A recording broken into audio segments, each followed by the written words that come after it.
அனைவருக்கும் வணக்கம். இன்று 27 டிசம்பர் என்னென்ன பங்கு சந்தையில் தகவல் சொல்லியிருக்காங்க அதை பார்த்தலாம். வழக்கமான டிஸ்க்ளைமர், நம்ம சேனல் முழுக்க இன்ஃபர்மேஷன் ஷேரிங் சேனல். தமிழில் சொன்னோம்னா ஒரு தகவல் பரிமாற்ற சேனல். நம்ம சொல்கிறது எல்லாமே இன்றைய தகவல், எந்த ஒரு ரெக்கமெண்டேஷன் கிடையாது. இந்த தகவல் இருக்க வாய்ப்பு இருக்குது. நீங்கள் கண்டிப்பாக கிராஸ் வெரிஃபை பண்ணுங்கள். செபி ஸ்டடீஸ்ட்டை தகவலை கன்ஃபார்ம் பண்ணுங்கள். நான் செபி ஸ்டடீஸ் இல்லை, நான் ஒரு சாதாரண இன்வெஸ்டர். எனக்கு தெரிஞ்ச தகவலை நண்பர்கிட்ட ஷேர் பண்ணுற மாதிரி உங்கள்கிட்ட ஷேர் பண்ணுறேன். ஸோ இது முழுக்க இன்ஃபர்மேஷன் ஷேரிங் தான். நீங்கள் நம்ம வீடியோவில் பார்க்குறது bonus day stock split, upcoming board meeting, order received by listed companies. அதெல்லாம் கடைசியாக பார்த்தீங்கன்னா நண்பர்களை கேட்ட கேள்விக்கு என்னோட தனிப்பட்ட விளக்கத்தை சொல்கிறேன்.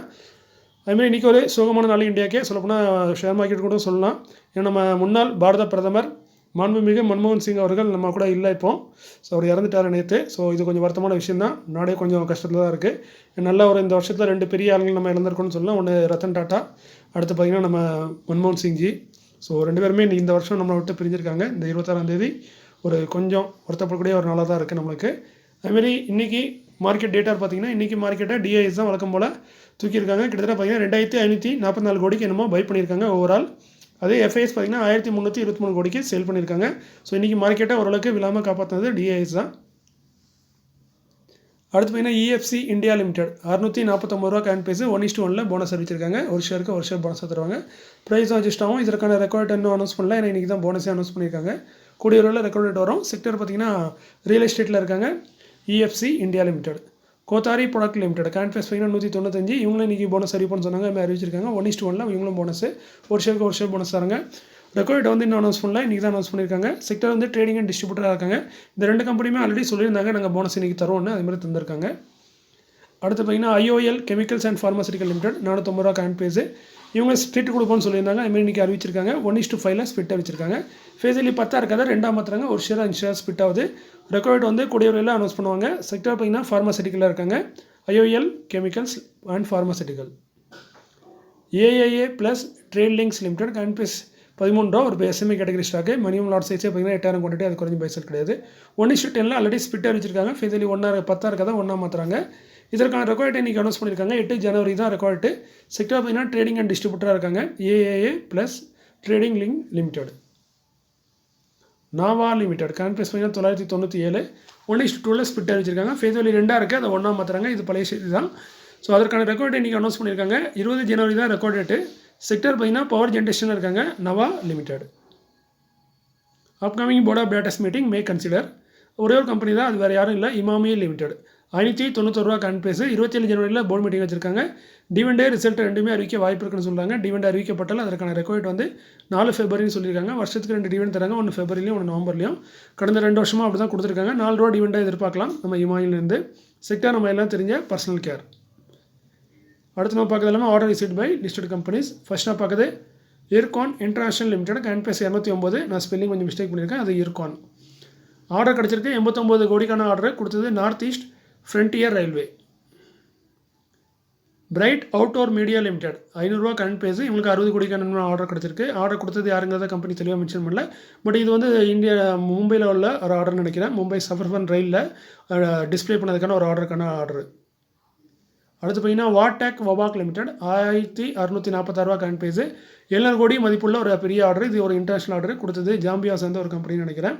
ஸோ நல்ல ஒரு பெரிய ஆர்டர் தான். அதுவும் இந்த வாட்டர் ட்ரீட்மெண்ட், வாட்டர் சானிடேஷன் இந்த மாதிரி இதுக்கான ஆர்டர் தான். ஸோ இவங்க அந்த வேலை தான் பார்க்குறாங்க. அடுத்து பார்த்திங்கன்னா என்பிசிசி இந்தியா லிமிடெட் 93 ரூபா கேன் பேஸு. 368 கோடி 75 லட்சத்துக்கான ஆர்டர் கொடுத்தது வாரணாசி டெவலப்மெண்ட் அத்தாரிட்டிஸ். அவங்க தான் 300 கோடிக்கு ஆர்டர் கொடுத்துருக்காங்க. அதுக்கப்புறம் பவர் கேட்டு ஒரு 44 கோடி. அது போக ஐஐடி இவங்க ஒரு ஆர்டர் 2 சேர்த்து மொத்தமாக 368 கோடிக்கு ஆர்டர் கிடச்சிருக்கு. வெஸ்டர்ன் கேரியர் இந்தியா லிமிடெட் கேன் பேஸ் 120.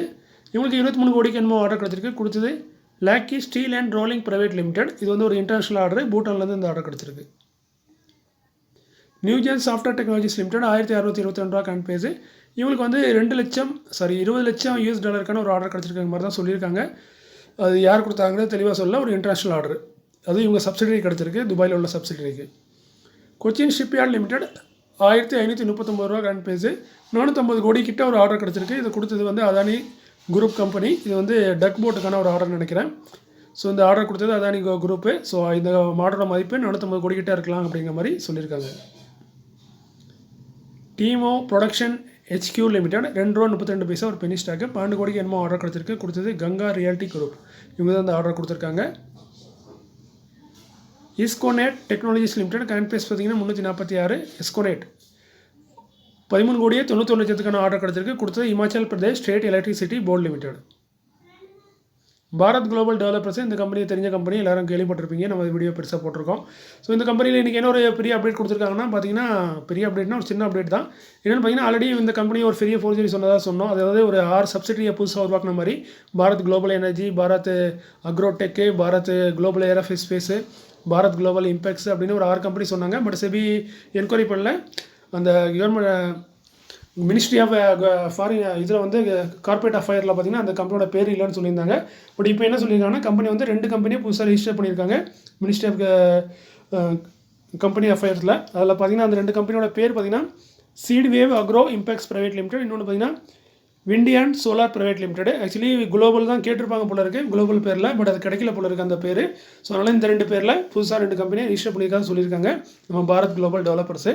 ஸோ வந்து சொன்னது பொய்யாதங்கிறது தெரில. பட் இப்போ 2 கம்பெனியை ரிஜிஸ்டர் பண்ணியிருக்காங்க சப்சிடரி கம்பெனியாக. ஸோ இது வந்து பேரை வந்து வேறு மாதிரி மாற்றிருக்காங்க. ஏன்னா பழைய பேர் வந்து பாரத் குளோபல் பேரில் வந்து கிடைக்கலங்கிறதுனால வேறு பேரை கொடுத்து நாங்கள் பண்ணியிருக்கோம்னு சொல்லியிருக்காங்க. ஸோ பார்க்கலாம், அப்பப்போ அப்டேட் பண்ணிகிட்டே இருக்காங்க. இப்படியே அப்டேட் பண்ணி கொஞ்சம் நேர்மையை நிரூபித்தாங்கன்னா ஷேர் ஹோல்டருக்கு மகிழ்ச்சியாக இருக்கும். அடுத்து பார்த்தீங்கன்னா நியூஸ் இதோட முடிஞ்சது. நீங்கள் வீடியோ ஸ்கிப் பண்ணிடலாம். அதுமாதிரி நீங்கள் நிறைய பேருக்கு ஐபிஓ கிடச்சிருக்கோம். ஐபிஓ கிடச்சவங்களுக்குலாம் வாழ்த்துக்கள். அதுவும் முக்கியமாக இந்த மமதா இண்டஸ்ட்ரீஸோட ஐபிஓ கிடச்சவங்க, மர்சிடிஸோட ஐபிஓ கிடச்சவங்க உண்மையிலேயே ஒரு பெரிய கொடுத்து வச்சவங்க தான். கிட்டத்தட்ட 3-4 நாளில் ஒரு 150% ரிட்டர்ன் கிடச்சிருக்கு. அதுபோக மற்ற ஐபிஓலாம் 20-30% வரைக்கும் கொடுத்துருக்கு. அதில் டேம் கேபிட்டல் மட்டும் ஒரு 50% என்னமோ கொடுத்துருக்காங்க. ஸோ உங்களுக்கு யாராவது அப்ளை கிடச்சுன்னா கமெண்ட்டில் வேணால் முடிஞ்சால் சொல்லுங்கள். வேறு வாழ்த்துக்கள் என்னோட. நானும் 3 அப்ளை பண்ணேன், பட் ஒன்றுமே கிடைக்கல. But better like next time போயிட்டேன். ஸோ பார்க்கலாம். ஸோ ஐபிஓ கிடச்சவங்க மகிழ்ச்சியில் இருப்பாங்க. ஸோ வீடியோதோட ஸ்கிப் பண்ணிட்டு போயிருங்க. வீடியோ முடிஞ்சது. இதுக்கப்புறம் நண்பர்களை கேட்ட கேள்விக்கு என்னோட தனிப்பட்ட விளக்கத்தை தான் கொடுக்குறேன். இது வந்து ரெக்கமெண்ட் எதுவுமே கிடையாது. இது முழுக்க விளக்கம் தான். அவங்க என்ன கேள்வி கேட்டாங்கன்னா அந்த கேள்விக்கான விளக்கம் தான். அதில் நண்பர்கள் சுந்தரம் ஃபைனான்ஸ் பற்றி சொல்லுங்கன்னு சொல்லிட்டு இருக்காங்க. சுந்தரம் ஃபைனான்ஸ் பார்த்தீங்கன்னா நல்ல கம்பெனி தான். நல்ல ஒரு ஃபைனான்ஷியலாக உள்ள company. Market cap large cap தான். அதுமாதிரி current price 4372. Intrinsic value book value ரெண்டுமே பார்த்தீங்கன்னா 1500 இந்த ரேஞ்சில் தான் இருக்குது. ஸோ அதை கம்பேர் பண்ணும்போது ஸ்டாக் ஆனது ஹை வேல்யூவில் இருக்குது. பிஇ பார்த்தீங்கன்னா 30 இருக்குது. ஸோ ரொம்ப ஹை வேல்யூவான ஸ்டாக்காக தான் இருக்குது. அதுமாதிரி ஆர்ஓசிலாம் டீசெண்டாக இருக்குது. நல்லா ரிசர்வ் வச்சுருக்காங்க, கடன் வச்சுருக்காங்க. ஃபைனான்ஸ் கம்பெனி, அதனால் டெட் டு ஈக்விட்டிங்கிறது 4.5 இருக்குது. ரொம்ப அதிகம் தான். பட் இருந்தாலும் ஃபைனான்ஸ் கம்பெனிக்கு இப்படி தான் இருக்கும். மற்றபடி ப்ரொமோட்டர் ஹோல்டிங் பார்த்தீங்கன்னா ரொம்ப கம்மியாக இருக்குது. அது ஒன்றும் கொஞ்சம் வருத்தமான விஷயம்னு சொல்லலாம். ஏன்னா கிட்டத்தட்ட பார்த்தீங்கன்னா 37% தான் வச்சுருக்காங்க. ஒரு 50% மேலே இருந்தால் நல்லா இருந்திருக்கும். அதேமாதிரி எஃப்ஐசி 18%, டிஐசி 8% வச்சுருக்காங்க. நல்ல ஒரு ப்ராஃபிட் பண்ணுற கம்பெனி தான். கடந்த ஒரு 12 வருஷமாக பார்த்தீங்கன்னா நல்லா ப்ராஃபிட்டில் தான் இருக்காங்க. ஸோ நல்ல ஒரு ப்ராஃபிட் பண்ணுற கம்பெனினா ஓரளவுக்கு நல்ல கம்பெனிங்கிற மாதிரி தான். பட் ப்ரைஸ் வந்து இப்போதைக்கு ஒரு வேல்யூவாக இருக்குது. ஸோ இது வந்து குறைஞ்ச ரேட்டில் வாங்கியிருந்தீங்கன்னா நல்ல ப்ரைஸாக இருக்கும். பட் இந்த மாதிரி கம்பெனியை நம்ம குறைஞ்ச ப்ரைஸில் வாங்குறது நல்ல விஷயம். பட் அது நம்மளால் கண்டுபிடிக்க முடியாது. நம்ம வாங்கி ஆவரேஜ் பண்ணால் தான் அது ஒரு நல்ல ப்ரைஸ்க்கு வரும். அதேமாதிரி ப்ரொமோட்டர் ஹோல்டிங்கும் இன்க்ரீஸ் பண்ணியிருக்காங்க கொஞ்சமாக. அதேமாதிரி எஃப்ஐஸும் கொஞ்சமாக இன்க்ரீஸ் பண்ணியிருக்காங்க. டிஎஸ் மட்டும் குறைச்சிருக்காங்க ஹோல்டிங்கை. ஸோ கம்பெனி நல்ல கம்பெனி தான். பார்த்தீங்கன்னா இப்போதைக்கு ஒரு வேல்யூவாக இருக்குது. ஸோ அது ஒன்று தான். ஸோ இந்த ஒரு வேல்யூ இல்லாமல் கம்மியாக இருக்கும்போது வாங்கினீங்கன்னா உங்களுக்கு நல்லா அட்வைசபிளாக இருக்கும். ஸோ நான் வந்து இந்த கம்பெனி வந்து டீட்டெயில் தான் சொல்லியிருக்கேன். வாங்கணுமா வேண்டாமாங்கிறது உங்கள் செபி ஸ்டாட்டிஸ்ட்டை அட்வைஸ் கேட்டுக்கோங்க. அடுத்த நண்பர் கேட்டிருக்காங்க பால்மரல் லோரி கம்பெனியை பற்றி கேட்டிருக்காங்க. இன்னொருத்தர் வேறு பால்மரல் லோரி இன்வெஸ்ட்மெண்ட் கம்பெனியை பற்றி கேட்டிருக்காங்க. ரெண்டுமே கிட்டத்தட்ட ஒரே மாதிரி தான். ஏன்னா இந்த கம்பெனியோட ப்ரொமோட்டர் தான் பால்மரல் லோரி இன்வெஸ்ட்மெண்ட்டு. ஸோ இந்த கம்பெனியை பார்த்தீங்கன்னா இதுவும் ஒரு சூப்பரான கம்பெனி. நான் இது வந்து பல வருஷமாக வச்சுருக்கேன் அந்த கம்பெனி. பட் இடையில விற்றுட்டேன். அது ஒரு தப்பு பண்ணிட்டேன். எதுக்குன்னா நம்ம ஃபைனான்ஷியல் ப்ராப்ளம்னால விற்க வேண்டிய சூழ்நிலை வந்து திரும்ப வாங்கியிருக்கேன். ஸோ நல்ல ஒரு சூப்பரான கம்பெனிங்க. நான் வாங்கினதுலேருந்து நல்ல ரிட்டர்ன் கொடுத்துருந்துச்சு. ப்ளஸ் நல்ல டிவெண்டுக்காக தான். என் டிவெண்ட் நல்லா கொடுக்குற ஸ்டாக்கே எனக்கு தெரியாமே இருக்காது. நான் வந்து வந்த புதுசில் ஃபுல்லாக டிவெண்டாக தான் ஃபோக்கஸ் பண்ணுவேன். ஸோ டிவெண்ட் கொடுக்க எல்லா ஸ்டாக்குமே எனக்கு ஓரளவுக்கு நல்லா தெரியும். ஸோ அந்த வகையில் இந்த கம்பெனி ஒரு சூப்பரான கம்பெனி தான். ஃபண்டமெண்டல் பார்த்துடலாம். 3600 கோடி. ஸோ ஓரளவுக்கு நல்ல டீசெண்டான மார்க்கெட் கேப் தான். கொஞ்சம் கம்மி தான், இருந்தாலும் பரவாயில்ல டீசென்ட்டு. அதுமாதிரி market current price 212. Book value 100 ரூபா 130 இருக்குது. அதுமாதிரி இன்ட்ரெஸ்டிங் வேல்யூ 100 ரூபா கிட்ட இருக்குது. ஸோ புக் வேல்யூ கம்பேர் பண்ணும்போது கொஞ்சம் அதிகமாக ட்ரேட் ஆகுங்க. பிஇ பார்த்தீங்கன்னா 13 தான் ஸ்டாக் பிஇ. ஸோ பிஇ மட்டும் பார்க்கும்போது கம்மியான ஒரு டீசெண்டான ரேட்டு தான். ஆர்ஓசிலாம் சூப்பராக இருக்குது. ரிசர்வ் நல்லா வச்சுருக்காங்க. கடனே இல்லை. ஆல்மோஸ்ட் டெட் ஃப்ரீ ஸ்டாக்னு சொல்லலாம். அப்புறம் நல்லா ப்ராஃபிட் பண்ணுறாங்க. அதுமாதிரி ப்ரொமோட்டர் ஹோல்டிங் பார்த்தீங்கன்னா இதில் 0ன்னு காட்டும். பட் 0 கிடையாது. அதுமாதிரி எஃப்ஐஎஸ் 3%, டிஐஎஸ் 2% ஹோல்டிங் வச்சுருக்காங்க. டிவெண்ட் ஈல்டு தான் இந்த கம்பெனியில் முக்கியமானது. பார்த்தீங்கன்னா 4% வரைக்கும் டிவெண்ட் ஈல்டு கொடுக்கக்கூடிய ஒரு கம்பெனி. நல்லா வருஷம் கரெக்டாக கொடுத்துறாங்க அந்த டிவெண்டை. அந்த ஜூலை ஆகஸ்ட் இந்த டைமில் கொடுப்பாங்கன்னு நினைக்கிறேன். ஸோ நல்ல ஒரு டிவெண்ட் கொடுக்கக்கூடிய ஒரு கம்பெனி. கம்பெனியோட ப்ராஃபிட்னு பார்த்தீங்கன்னா கடந்த 12 வருஷமாக பார்த்தீங்கன்னா நல்லா ப்ராஃபிட் பண்ணிட்டு தான் இருக்காங்க. ஏற்ற இறக்கங்கள் இருக்குது. ஒரே ஏறிட்டே போல் கொஞ்சம் ஏறுது இறங்குது. மற்றபடி கம்பெனி நல்ல ஒரு ப்ராஃபிட்டில் உள்ள கம்பெனி. முக்கியமாக இது வந்து சிபிஎஸ்சின்னு சொல்லுவாங்க, central public sector company. So நல்ல ஒரு கம்பெனி தான். ப்ரொமோட்டர் ஹோல்டருக்கு நம்மளுக்கானது தான், கவர்மெண்ட் தான், வேறு யாருமே கிடையாது. அதுமாதிரி இதில் பார்க்கலாம். இந்த கம்பெனியோட மெயின் இன்வெஸ்டர் யாருன்னு பார்த்தீங்கன்னா, ப்ரொமோட்டர்னு பார்த்தீங்கன்னா pulmonary lorry investment limited 61% holding வச்சிருக்காங்க. பட் இங்கே வந்து ப்ரொமோட்டர் ஹோல்டிங் 0ன்னு காட்டும். ஏன்னா அவங்க வந்து பப்ளிக்கில் காட்டுறாங்க. ஸோ அதனால 0ன்னு காட்டுது. மற்ற நல்ல கம்பெனி, நல்ல டிவிடெண்டுக்காக இந்த கம்பெனியை நீங்கள் ஃபோக்கஸ் பண்ணலாம். நான் வச்சிருந்த ஒரு காலத்தில் இந்த கம்பெனியை இப்போவும் கொஞ்சமாக வச்சிருக்கேன். பட் நீங்கள் வந்து 5 ஸ்டார் ஸ்டார் கேளுக்கோங்க. பட் கம்பெனியை பொறுத்த வரைக்கும் நல்ல கம்பெனி. ஆனால் கவர்மெண்ட் செக்டர் கம்பெனி. நீங்கள் கவர்மெண்ட் செக்டர் அவாய்ட் பண்ணிங்கன்னா அந்த ஸ்டாக் அவாய்ட் பண்ணுங்கள். எனக்கு அந்த பார்சியாலிட்டிலாம் கிடையாது. எனக்கு எல்லா ஸ்டாக்குமே ஒன்று தான். நல்ல கம்பெனினா அது எல்லா கம்பெனியாக இருந்தாலும் சரி, அது கவர்மெண்ட்டாக இருந்தாலும் சரி, கவர்மெண்ட் இல்லாட்டாலும் சரி, முடிஞ்ச அளவுக்கு நான் கவர்மெண்ட் தான் ப்ரிஃபர் பண்ணுவேன். எனக்கு கேரண்டி இருக்குது. அதனால தான், வேறு ஒன்றும் இல்லை. அடுத்து பார்த்தீங்கன்னா சக்தி பம்ப்ஸை பற்றி நண்பரோட கேட்டிருக்காரு. மார்க்கெட் கேப் பார்த்தீங்கன்னா 13,000 கோடி. ஸோ நல்ல ஒரு சூப்பரான மார்க்கெட் கேப் தான். 1,100 ட்ரேட் ஆகுது. ஸோ புக் வேல்யூ இன்ட்ரெஸ்டிக் வேல்யூலாம் பார்த்தீங்கன்னா புக் வேல்யூ வெறும் 78 ரூபா தான். இன்ட்ரெஸ்டிக் வேல்யூ பார்த்தீங்கன்னா 448 ரூபா. ஸோ கிட்டத்தட்ட புக் வேல்யூக்கு டபுளாக ட்ரேட் இன்ட்ரெஸ்டிக் வேல்யூக்கு டபுளாக ட்ரேட் ஆகுது. புக் வேல்யூக்கு 8 மடங்கு 9 மடங்கு அதிகமாக ட்ரேட் ஆகுது. ஸ்டாக் PE 40 ஓவர் வேல்யூவாக தான் இருக்குது ஸ்டாக்கு. பட் ROEலாம் சூப்பராக இருக்குது. டிவிடெண்ட் பார்த்தீங்கன்னா ஒரு பேருக்கான டிவிடெண்ட் கொடுக்குறாங்க. நல்ல ரிசர்வ் வச்சுருக்காங்க. கடனும் கம்மியாக தான் இருக்குது. அதேமாதிரி ப்ராஃபிட் பண்ணுறாங்க. ப்ரொமோட்டர் ஹோல்டிங் 51%, FIS 3%, DIS 6% வச்சுருக்காங்க. ஸோ ஹோல்டிங்ஸ்லாம் சூப்பராக தான் இருக்குது. ப்ரொமோட்டர் ஹோல்டிங், FIS, DIS ஹோல்டிங்லாம் இருக்குது. ப்ரொமோட்டர் மட்டும் அவங்க ஹோல்டிங்கை கொஞ்சமாக குறைச்சிருக்காங்க. அதேமாதிரி கம்பெனி பார்த்திங்கன்னா ப்ராஃபிட் பண்ணுற கம்பெனி தான். கடந்த 12 வருஷமாக ஒரே ஒரு வருஷம் மட்டும் ஒரு 14 கோடி என்னமோ லாஸ் பண்ணியிருக்காங்க.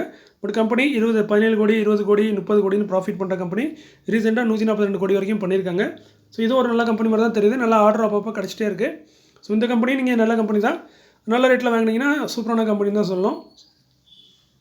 அடுத்து பார்த்தீங்கன்னா நர்மதா ஜெலட்டின்ங்கிற ஒரு கம்பெனி. ஸோ இந்த கம்பெனி பற்றி ஒரு நம்பரை கேட்டிருக்காங்க. 387 ரூபா ட்ரேட் ஆகுது. புக் வேல்யூ பார்த்தீங்கன்னா 183, intrinsic value 273. So book value intrinsic வேல்யூக்கு கொஞ்சம் அதிகமாக தான் ட்ரேட் ஆகிட்டு இருக்கு. மார்க்கெட் கேப் வந்து மைக்ரோ கேப் தான். அது கொஞ்சம் தான் ரிஸ்க்கானது. ஏன்னா வெறும் 230 கோடி தான் மார்க்கெட் கேப்பு. ROEலாம் சூப்பராக இருக்குது. PE பார்த்தீங்கன்னா அட்ராக்டிவாக தான் இருக்குது. 15 தான் இருக்குது. அதேமாதிரி ரிசர்வ் நல்லா வச்சுருக்காங்க. கடனும் கம்மியாக இருக்குது. இன்ட்ரெஸ்ட் வேல்யூ இது ப்ரொமோட்டர் ஹோல்டிங் பார்த்தீங்கன்னா 75% ப்ரொமோட்டர் கையில் வச்சுருக்காங்க. DIS FIS ஹோல்டிங் இல்லை. DIS வந்து ஒரு 0.01% தான் வச்சுருக்காங்க. பட் FIS சுத்தமாக இல்லை. ஸோ ப்ரொமோட்டர் ஹோல்டிங் சூப்பராக இருக்குது. DIS ஹோல்டிங் FIS ஹோல்டிங் கொஞ்சம் இருந்துச்சுன்னா நல்லா இருந்திருக்கும். அது ஒன்று தான் கொஞ்சம் மைனஸு. மறுபடியும் இவங்க டிவிடெண்ட் ஈல்டு பார்த்தீங்கன்னா 2% வரைக்கும் தராங்க. ஓரளவுக்கு டீசெண்டான டிவிடெண்ட் ஈல்டும் தராங்க. அதேமாதிரி ப்ராஃபிட் பண்ண கம்பெனி தான். கடந்த 12 வருஷமாக பார்த்தீங்கன்னா ப்ராஃபிட் பண்ணிட்டு தான் இருக்காங்க. 15 கோடி 16 கோடி 8 கோடி. ஆனால் அப்ஸ் அண்ட் டவுன் இருக்குது. ஒரு வருஷம் 15 கோடி, ஒரு வருஷம் 8 கோடி, ஒரு வருஷம் 10 கோடி, அப்படி மேலே கீழே இறங்கிட்டே இருக்குது. பட் கம்பெனி ரெகுலராக ப்ராஃபிட் பண்ணுறாங்க. இடையில ஒரு 2022 நினைக்கிறேன் ஒரு 100 ரூபா என்னமோ ஸ்பெஷல் டிவிடெண்ட் கொடுத்தாங்க. அப்போ இந்த கம்பெனி நல்லா தெரிஞ்சு அப்போ நான் வாங்கினேன். அதுக்கப்புறம் அதை சேல் பண்ணிட்டு வந்துட்டேன். ஸோ நல்ல ஒரு டிவிடெண்ட் கொடுக்கக்கூடிய கம்பெனி தான். எப்போது ஸ்பெஷல் டிவிடெண்ட் கொடுக்குறாங்க. மற்றபடி ரெகுலராக ஒரு டீசெண்டான டிவிடெண்ட் ஈல்டு 2லேருந்து 3% வரைக்கும் உங்களுக்கு கிடைக்கும் இந்த ஸ்டாக்கில். நல்ல ஸ்டாக்கு தான். நான் இந்த ரேட்டில் வாங்குறீங்கன்னு தான் முக்கியம். ஸோ இன்றைக்கி இந்த வீடியோ இதோட முடிச்சிடுறேன். மீண்டும் ஒரு நல்ல காலையில் உங்களை சந்திக்கிறேன். இப்படிக்கு உங்களில் ஒருவன். நன்றி, வணக்கம்.